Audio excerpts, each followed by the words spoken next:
ekspansi volume produksi sangat cepat. Ini yang membuat dunia itu oversupply dengan nikel. Sekarang ini kita 50% produser nikel dunia. Jadi apa yang kita lakukan itu sangat berdampak kepada market. Karena kita memproduksi terus, maka harga dunia turun. Dewan Pakar Timnas Amin, Wijayanto Samirin, membenarkan data dari CEO Kapten Timnas Amin, Tom Lembong, jika eksplorasi nikel di Indonesia ugal-ugalan, sehingga menimbulkan oversupply dunia, karena Indonesia adalah produsen 50% nikel dunia. Jadi, apa yang dilakukan Indonesia akan berdampak terhadap harga nikel dunia. Jika Indonesia terus memproduksi, maka harga nikel dunia akan jatuh. Samirin melanjutkan, sejak tahun 2015 sampai tahun 2022, suplai dunia itu naik 1,47 juta ton per tahun. Kebutuhannya hanya naik 1,14 juta ton dan sekarang sudah oversupply dan hampir 100% suplai dari Indonesia. Sebagai gambaran, Mbak, dalam beberapa tahun terakhir dari 2015 hingga 2022, supply nikel dunia itu naik 1,47 juta ton per tahun. Demand-nya hanya naik 1,14 juta ton, sehingga sekarang sudah oversupply dan hampir 100% supply itu dari Indonesia. Nah, dalam konteks supply ini kita adalah superpower nikel, jadi kita harus hati-hati berpikir strategik, tidak hanya berpikir hit and run, short term, aji mumpung gitu ya. Karena itu akan mempengaruhi industri di mana kita mempunyai saham paling besar gitu.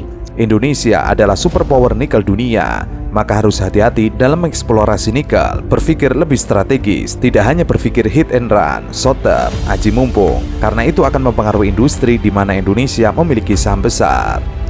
Terkait lingkungan, Samirin mengatakan, banyak sekali keluhan masyarakat, laut kotor tercemar, nelayan kehilangan mata pencaharian, petani tidak bisa lagi bekerja, hingga masalah governance. Belum lagi, smelter meledak beberapa kali. Terakhir 21 orang meninggal. Itu adalah hal yang paling kasat mata terhadap dampak industri nikel. Itu satu hal. Belum lagi kalau kita berbicara masalah lingkungan, banyak sekali keluhan gitu ya, laut kotor, laut tercemar, nelayan kehilangan mata pencaharian, petani dan lain sebagainya. Juga masalah governance. Smelter meledak beberapa kali, yang terakhir kemarin 21 meninggal. Itu adalah contoh-contoh yang sangat kasat mata. Belum lagi kalau kita lihat proses hitung-hitungan investasi misalnya, apakah ketika mereka investasi di Indonesia, perhitungan capex-nya itu betul, ada proses audit, apakah ini tidak ada markup dan lain sebagainya. Karena ini akan ada dampak pada pajak. Belum lagi jika berbicara hitung-hitungan investasi, apakah hitungannya betul, ada markup atau tidak, karena ini akan berdampak kepada pajak. Hal senada juga diungkapkan oleh Managing Director BEPS, Antoni Budiawan. Ia membenarkan apa yang dikatakan oleh Thomas Lembong. Malah yang ditudingkan oleh Gibran soal Tom Lembong anti-nikel adalah kesalahan. Pasalnya, Indonesia saat ini bukan produsen baterai, sehingga tidak bisa menentukan teknologi baterai. Tom Lembong, pertama, Indonesia tidak dalam posisi menentukan arah teknologi baterai. Teknologi baterai adalah ditentukan oleh produsen baterai dan user dari baterai. Salah satunya yang terbesar tentu aja saat ini adalah EV, electrical vehicle. Fakta bahwa tadi juga ada datanya dari Kompas bahwa penggunaan LFP ini semakin besar, semakin banyak. Yang baru-baru untuk short range itu akan menggunakan LFP karena LFP lebih murah. Data Kompas juga menunjukkan jika data penggunaan LFP semakin hari semakin besar. Para produsen hari ini cenderung menggunakan LFP karena lebih murah dan lebih aman. Banyak sekali keunggulan LFP baterai. Bahkan hari ini pemakaian LFP baterai sudah mencapai 30% dan akan terus bertambah hingga 60%. Ini tidak dapat dihindari sehingga dan juga lebih aman. Banyak sekali lah keunggulan-keunggulan dari LFP, dan kedepannya diperkirakan saat ini kurang lebih 30-35% market LFP di EV di seluruh baterai, dan ada prediksi akan mencapai 60%. Nah, ini yang harus diantisipasi oleh Indonesia. Jadi pernyataan Tom Lembong itu adalah biasa-biasa saja gitu, bahwa ini adalah faktanya gitu kan. Itu pertama. Hal ini yang harusnya segera disikapi oleh Indonesia, karena pernyataan Tom Lembong itu biasa saja, tidak anti nikel. Antoni juga tidak menyangkal jika dampak lingkungan eksplorasi nikel ini sangat parah. salah satunya di Pulau Wawoni'i, Sulawesi Tenggara. Bukan hanya kerusakan lingkungan, tapi juga penggusuran warga lokal atas nama proyek strategis nasional. Yang kedua adalah kerusakan di Blok Mandiogo. Itu adalah pertambangan ilegal, meskipun pelaku sudah ditangkap. Terus yang kedua, apakah hilirisasi ini juga ugal-ugalan? Nah, kalau kita lihat banyak sekali tambang nikel itu membuat masalah untuk pencemaran lingkungan. Kita lihat di Pulau Wawoni misalnya, bahkan bukannya hanya pencemaran lingkungan, bahkan juga penggusuran atas nama proyek strategis nasional. Ya kan, ekspektasi saya kalau memang pembangunan industri di provinsi tersebut begitu berdampak besar yang positif, harusnya kemiskinan itu udah nggak ada, udah nol. Ya, karena sekali lagi cuan yang begitu besar, 500 triliun, ya kan, kok masih ada kemiskinan di Sulawesi Tenggara. Ya, jadi itu sebuah mitos yang juga mungkin perlu kita evaluasi kembali. CEO Kapten Timnas Anies Muhaimin Iskandar, Thomas Limbong, menjawab tudingan Menteri Koordinator Bidang Kemaritiman dan Investasi, Luhut Binsar Panjaitan, terkait hilirisasi yang selama ini terus dipromosikan oleh Presiden Jokowi. Sampai-sampai Capres dan Cawapres Prabowo Gibran setiap ditanya oleh Capres-Cawapres lain terkait semua permasalahan, jawabannya selalu hilirisasi. Tom Limbong mengatakan, jika Capres Anies Baswedan dan Muhaimin tidak anti hilirisasi, bahkan hilirisasi itu masuk dalam visi paslon nomor urut 1 tersebut, karena hilirisasi adalah istilah keren dari industri pengolahan yang sudah ada ratusan tahun yang lalu, seperti pengolahan gabah menjadi beras, tebu menjadi gula, itulah hilirisasi. Jadi sekali lagi kami tidak anti hilirisasi, ya. Hilirisasi itu juga ada dalam visi Anies Muhaimin, ya kan. Yang kita anti adalah hilirisasi yang ugal-ugalan, ya, sebagaimana dilaksanakan di sektor nikel di Indonesia. Ya,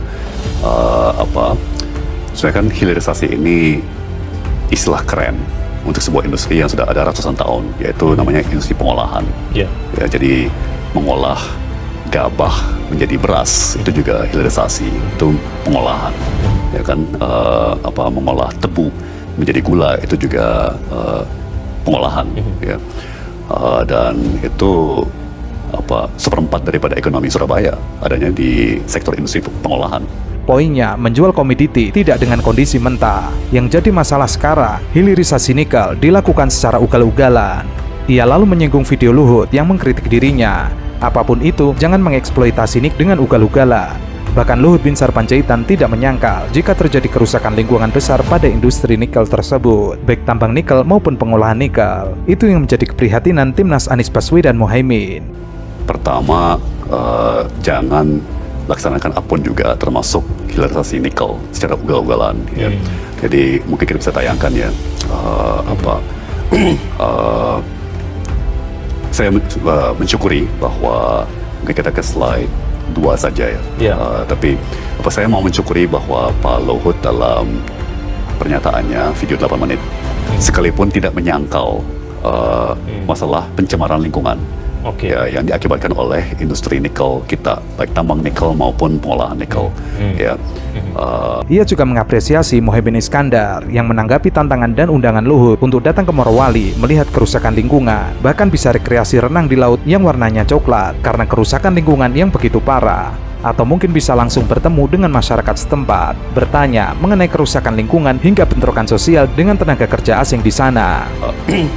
Jadi itu satu keprihatinan kami. Ya, saya juga mau mengapresiasi cawapres kami Pak Muhaimin, ya, yang menanggapi undangan Pak Luhut untuk bareng-bareng berkunjung ke Morowali, ya kan, karena nanti bisa sama-sama berenang di laut, coba yang coklat, untuk ngelihat sendiri pencemaran lingkungan, ya, bisa bicara langsung dengan rakyat setempat mengenai bentrokan-bentrokan sosial dengan TKA dari Tiongkok.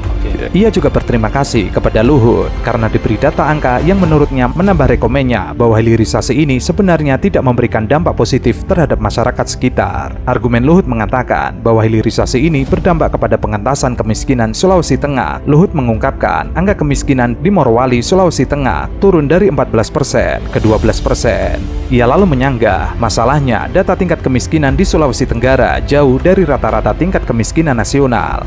Meskipun turun dari 14 ke 12%, itu jauh dari penurunan kemiskinan nasional, yaitu dari 12 ke 9%. Jadi sekali lagi saya harus berterima kasih kepada Pak Luhut ya, karena beliau memaparkan beberapa angka ya, yang hemat saya sangat membantu argumen saya ya, bahwa sebetulnya hilirisasi ini tidak begitu berdampak luas pada ekonomi ya. Jadi misalnya Pak Luhut itu mengangkat mengenai hilirisasi ini efektif dalam menekan kemiskinan. Ya, dan beliau paparkan angka kemiskinan di Sulawesi Tenggara turun dari 14% menjadi 12%. Ya, ini kita juga tampilkan grafiknya. Persis yang ini. Yang menjadi pertanyaan adalah, apa signifikannya industri hilirisasi di Sulawesi Tengah? Meskipun terjadi penurunan kemiskinan dari 14 ke 12%, tidak berbanding lurus dengan kenaikan ekonomi di Sulawesi Tengah yang sampai 30% per tahun. Itu 6 kali lebih besar dari rata-rata pertumbuhan ekonomi nasional, tapi hanya berhasil menurunkan kemiskinan dari 14 ke 12%. Jadi tapi kemiskinan di Sulawesi Tenggara tetap jauh di atas rata-rata tingkat kemiskinan nasional. Ya, di mana meskipun turun dari 14 menjadi 12, ya kan, nasional turun dari 11 menjadi 9. Ya kan? Jadi apa yang istimewa mengenai dampak pada kemiskinan daripada industri nikel di Sulawesi Tengah. Yang kedua, sementara pertumbuhan ekonomi di Sulawesi Tengah ya itu sampai 30% per tahun. Ya kan, mungkin rata-ratanya antara 15 sampai 20% ya. Pertumbuhan ekonomi itu berarti 3 kali sampai 6 kali lebih tinggi daripada rata-rata pertumbuhan nasional.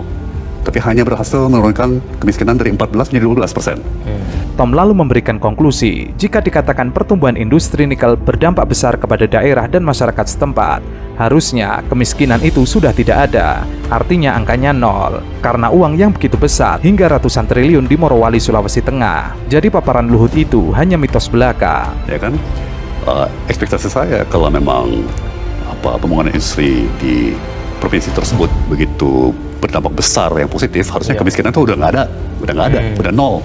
Ya, karena sekali lagi cuan yang begitu besar, ya 500 triliun, ya kan, kok masih ada kemiskinan di Sulawesi Tenggara. Ya, jadi itu sebuah mitos yang juga mungkin perlu kita evaluasi kembali. Malah masyarakat setempat kena getahnya, kena pencemaran lingkungan, kena dampak bentrokan dengan tenaga Tiongkok, sampai kena kecelakaan kerja yang sampai saat ini belum ada yang dipenjara hingga didenda karena kelalaian soal keamanan kerja di industri nikel tersebut. Ya, malah masyarakat setempat kena getahnya kan, kena pencemaran lingkungan, kena bentrokan dengan TKA dari Tiongkok, kena kecelakaan kebakaran dan ledakan yang memakan banyak nyawa, dan yang kami sesalkan sejauh yang kami tahu sampai sekarang belum ada yang dipenjara, belum ada yang bahkan didenda ya atas pelanggaran standar keamanan bagi pekerja di pabrik smelter ya di sana. Izin-izin yang ada di Raja Ampat itu terbit bukan di era saya gitu, ketika menjadi Menteri SDM gitu. Jadi ya ternyata ada campur tangan. Yang PT ASP itu ya. Betul, dan kalau kan meskipun sorotannya adalah PT GAK semua kan. Dia bilang bahwa PT GAK tidak ada peran segala macam, tapi di PT ASP itu, Anugrah itu sangat jelas per tanggal 16 Agustus 2024 diteken oleh Bahlil. Iya, dan juga di tahun 2023-2024 itu kan memang pemerintah cukup mendorong tuh Kang Sen, pembentukan kawasan ekonomi khusus smelter nikel yang ada di Sorong, dan saat itu Bahlil kan sebagai Menteri Investasi, dan temuan kita juga di lapangan Kang Sen ada keterkaitan antara perusahaan-perusahaan di antara perusahaan itu ya yang mengeksplorasi atau akan menambang nikel di Raja Ampat itu dengan kawasan ekonomi khusus smelter, pembangunan smelter yang ada di Sorong itu. Bocor halus Tempo mengungkap Presiden Prabowo yang kalang kabut usai penambangan di Raja Ampat viral di media sosial. Prabowo langsung memerintahkan jajarannya untuk meninjau langsung lokasi kawasan tambang Raja Ampat. Hal tersebut dilakukan untuk memastikan informasi yang tersebar di masyarakat. Langkah ini diambil sebagai langkah proaktif pemerintah, apalagi munculnya banyak statement dari masyarakat dan tokoh masyarakat, sehingga Prabowo langsung memerintahkan Bahlil untuk berkoordinasi dan mendalami informasi yang beredar. Presiden Presiden Prabowo itu kalang kabut juga setelah berita video video Greenpeace, aktivis Greenpeace memprotes tambang nikel di Raja Ampat itu rame. Nah, Prabowo menelpon nih Kang Sen, 2 menterinya menteri, yang satu menteri lingkungan hidup, yang satu lagi Kanda Bahlil, menteri SDM, temannya Erick Thohir, yang kantornya tidak jauh dari Erick Thohir. Dan Presiden meminta menjelaskan ya, dua menteri itu diminta untuk menjelaskan apa sebenarnya yang terjadi di Raja Ampat. Ada informasi dari sejumlah narasumber kita ya, Sen ya, bahwa Presiden sempat agak marah tuh dengan Bahlil gitu ya, karena tidak bisa mendetailkan atau menjelaskan secara komprehensif, karena Bahlil juga belum ke Raja Ampat kan waktu itu, atau belum ada kunjungan ya waktu itu. Bahlil belum ke Papua atau belum ke Raja Ampat itu. Dalam kesempatan yang sama, Bahlil sempat menjelaskan bahwa pihaknya juga menanyakan aspirasi tokoh-tokoh masyarakat setempat, sehingga informasi didapat secara komprehensif. Muncullah pencabutan terhadap 4 IUP yang berada di luar Pulau GAG, yaitu PT Nurham, PT Anugrah Surya Pertama, PT KWI Sejahtera Mining, dan PT Mulia Raymond Perkasa. Adapun IUP yang tetap beroperasi adalah PT GAG Nikel yang telah memiliki RKAB pada tahun 2025 dan berstatus kontrak karya sejak tahun 1998. Nah, intinya adalah timbul pertanyaan bahwa untuk melakukan pertambangan di pulau kecil itu seharusnya tidak boleh. Ada aturannya kalau nggak salah, undang-undang tadi bisa dicek di laporan majalah Tempo. Tapi karena sudah mendapatkan izin dan sudah mendapatkan IUP, akhirnya ya PT GAG itu di Pulau GAG itu bisa dilakukan eksplorasi di sana kan. Nah, memang di pekan-pekan setelah video demo aktivis Greenpeace itu meledak begitu ya, memang di istana pun gonjang-ganjing dan gimana nih memitigasi isu ini gitu. Karena kan bagaimanapun Raja Ampat itu kan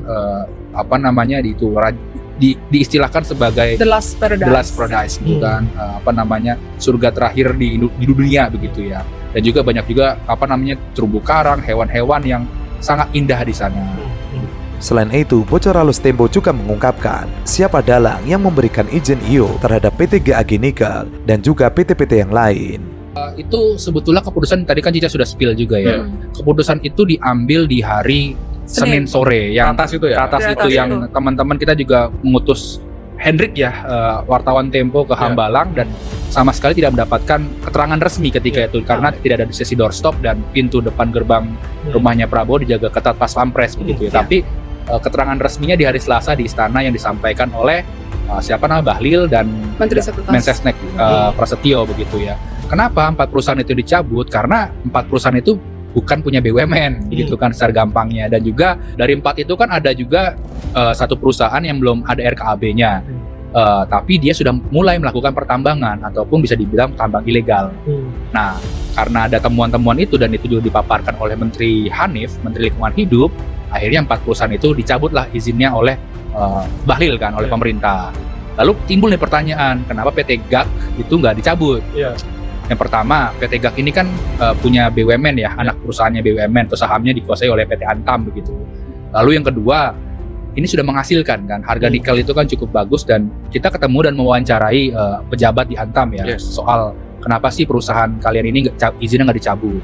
Yang pertama yaitu adalah karena perusahaan ini sudah menghasilkan dan bisa dihitung sangat luar biasa besar lah ya. Berapa nilainya itu, Sen? Ada yang menyebut mencapai triliunan rupiah. Tapi ini setahun ya. Tapi ini perlu dicek juga karena di dalam laporan mereka seberapa banyak nikel yang dikeruk selama setahun. Nanti kan tinggal dikali aja tuh berapa harga nikel per tonnya berapa seperti itu.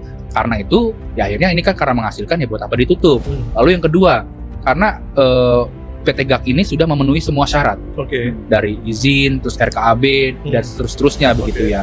Bahkan sampai reklamasi di Pulau GAG itu. Nah itu karena dianggap dua itu ya akhirnya udah nggak dicabut, meskipun pejabat Antam ini juga cerita bahwa proses reklamasi dia berjalan lambat. Jadi menurut saya harus dibuat kalkulasi. Kepentingan generasi sekarang harus juga dipikirkan, generasi mendatang juga harus dipikirkan. Jadi jangan hanya memikirkan bahwa generasi mendatang kepingin mendapatkan atau harus mendapatkan kesempatan menikmati keindahan Raja Ampat atau alam-alam yang lain. Maka kepentingan generasi sekarang untuk membangun right to development dihalang-halangi. Gus, ya. Ada hampir 1 juta kematian dini pada saat kebakaran hutan dan lahan di Kalimantan Tengah. Gus bisa bayangkan bagaimana anak-anak ini nggak punya hak untuk hidup karena kita masih mempertimbangkan membuka lahan gambut di Kalimantan Tengah. Mungkin itu bukan anak Gus, mungkin bukan cucu Gus, sehingga Gus bisa bilang kita punya hak untuk hidup yang lain. Tapi orang yang tinggal di Kalimantan Timur, orang yang tinggal di Kalimantan Tengah punya hak untuk hidup Gus tanpa asap. Orang yang hidup di Riau punya hak. Orang yang hidup di Raja Ampat juga punya hak untuk hidup lebih baik. Gus mungkin tinggal di Jawa, tidak mendapatkan kebakaran hutan, karena tidak ada gambut di Jawa, tidak ada batu bara di Jawa. Tapi mereka hidup dengan lumpur. Gus bisa bayangkan bagaimana orang bisa hidup dengan lumpur sehari-hariannya. Apakah kita tidak pikirkan ini? Presiden Jokowi resmi mengizinkan organisasi kemasyarakatan keagamaan untuk mengelola lahan tambang. Hal tersebut tertulis dalam Peraturan Pemerintah Nomor 25 Tahun 2024 tentang perubahan atas Peraturan Pemerintah Nomor 96 Tahun 2021 tentang pelaksanaan kegiatan usaha pertambangan mineral atau batu bara. Dengan memberikan WUPK kepada badan usaha yang dimiliki oleh ormas keagamaan, pemerintah mengklaim berupaya untuk memberdayakan ormas tersebut. Lebih lanjut, izin usaha pertambangan khusus ataupun kepemilikan saham ormas keagamaan pada badan usaha nantinya tidak dapat dipindah tangankan atau dialihkan tanpa persetujuan dari menteri yang menyelenggarakan urusan pemerintah di bidang minerba. Wacana ini sempat ramai saat Prabowo kampanye di Pilpres 2024 kepada Kiai Kampung di Jawa Timur. Pada saat itu ia mengatakan bahwa pemerintah pusat telah memberikan izin usaha tambang kepada PBNU. Dan tidak usah jauh Gus, kalau terlalu jauh untuk melihat Kalimantan dan Jawa, lihat Pantura, ada satu desa namanya Timbul Seloko di sana dan sudah terendam. Orang-orang yang tidak punya uang itu tidak bisa keluar dari kampung itu Gus, sehingga mereka harus hidup dengan banjir. Rumah mereka hampir setengah direndam oleh rob. Mereka hidup di seling-seling plafon. Apa Gus mau bilang bahwa itu bukan hak kita, itu bukan urusan kita? Terus pertanyaannya itu adalah, urusan kita. Ini yang saya sebut dengan narasi fear mongering. Saya tidak sedang menakut-nakuti Gus. Ini tidak sedang menakut-nakutin. Ini adalah fakta. Anda tadi menyebut soal rob di Pantura Jawa, itu daerah saya. Saya lewat selalu setiap saat kalau ke Semarang, ke daerah Pati itu saya lihat itu. Betul. Tapi pertanyaannya adalah, terus bagaimana? Ini kan ini masalah yang harus diatasi, bukan dijadikan sebagai alat untuk menakut-nakuti masyarakat. Oh, ini tidak menakut-nakuti. Itu. Jadi ini harus kita atasi, Gus. Bagaimana cara mengatasinya? Salah satu cara mengatasinya adalah ubah imajinasi ekonomi ekstraktif dari pemerintah ini. Ada tidak negara yang, sorry Gus, lagi-lagi saya minta maaf, ada tidak negara yang maju tanpa industri ekstraktif? Nah, menurut saya ada tidak Gus? Ada tidak Gus negara yang maju tanpa industri ekstraktif sehingga kita harus mengeksploitasi sumber daya alam kita? Ya, negara-negara Eropa yang sekarang ada ini tidak maju, Gus negara yang maju tanpa industri ekstraktif? Saya katakan negara Eropa sekarang ini maju, basis ekonomi awalnya dibangun karena melakukan ekstraksi di negara-negara yang dia jajah. Betul, tapi adakah tidak negara yang maju tanpa industri ekstraktif? Nah, negara-negara yang maju sekarang ini di Barat, itu sebetulnya mereka maju dibangun awalnya karena mereka ekstraksi. Pemerintah Jokowi sudah mencabut 2.600 izin tambang dari swasta-swasta dan sudah diberikan pertama ke PBNU, itu pancing-pancing yang akan dibagikan. NU dalam Muktamar tahun 2021 juga pernah merekomendasikan agar pemerintah menghentikan pembangunan PLTU batubara dan mengurangi produksi batubara mulai tahun 2022 untuk mempercepat proses transisi energi. Namun, sikap yang diambil oleh PBNU saat ini justru berbanding terbalik dengan rekomendasi itu. Keputusan PBNU justru akan menjadi aktor yang turut serta merusak lingkungan pada saat banyak nahdien di Indonesia justru menjadi korban tambang. Ya, makanya ketika kita tahu bahwa industri ekstraktif ini sangat buruk sekali, maka lakukanlah pertobatan ekologis. Ya, pertobatan dan ekologis ada itu, banyak negara, Gus, bayangkan. Ya, pertobatan ekologis ini menurut saya perlu pada tempat-tempat yang memang tepat. Karena kalau Anda mengatakan bahwa industri ekstraksi itu adalah buruk seluruhnya, pertanyaannya adalah ekstraksi lalu dilarang sama sekali. Padahal kita ini sebagai bangsa, ada negara-negara yang memang diberkahi Tuhan kekayaan alam. Lalu Anda apakan? Inilah yang disebut sebagai watak das disease, Gus. Ketika orang merasa bahwa ada sumber daya alam di situ, mari kita keruk sehabis-habisnya. Kita sudah mengeruk, bangsa ini sudah mengeruk banyak sekali industri sumber daya alamnya. Ada batu bara dari puluhan tahun. Apa kapan kita untuk merasa cukup dengan itu, Gus? Nah, apakah Raja Ampat juga layak untuk ditambang? Kapan kita mau cukup? Kita tahu ada yang namanya daya dukung, daya tampung lingkungan, Gus. Apa kita mau Kalimantan Timur selalu begitu? Izin tambang berpotensi hanya menguntungkan segelintir elite dan menghilangkan tradisi kritis ormas. Oleh sebab itu, masyarakat meminta agar PBNU kembali kepada khidmah atau mengabdi kepada masyarakat dengan tidak menerima konsesi tambang. PBNU menjadi satu-satunya organisasi masyarakat keagamaan yang telah mengajukan izin pengelolaan tambang batubara kepada pemerintah. NU bahkan telah menunjuk bendahara umum mereka, Gutvan Arif, sebagai penanggung jawab atas pengelolaan usaha tambang NU. Kehidupan orang-orang di sana hidup dengan lumpur ketika hujan datang dikit saja. Kami harus membeli air bersih lebih mahal daripada orang-orang di Jawa. Kami harus membayar listrik lebih mahal. Di Raja Ampat di Kalimantan Timur listrik tidak masuk, padahal mereka penghasil batubara. Ini kemiskinan yang premium. Pemerintah menciptakan poverty premium. Lalu Gus bilang bahwa ada kemaslahatan.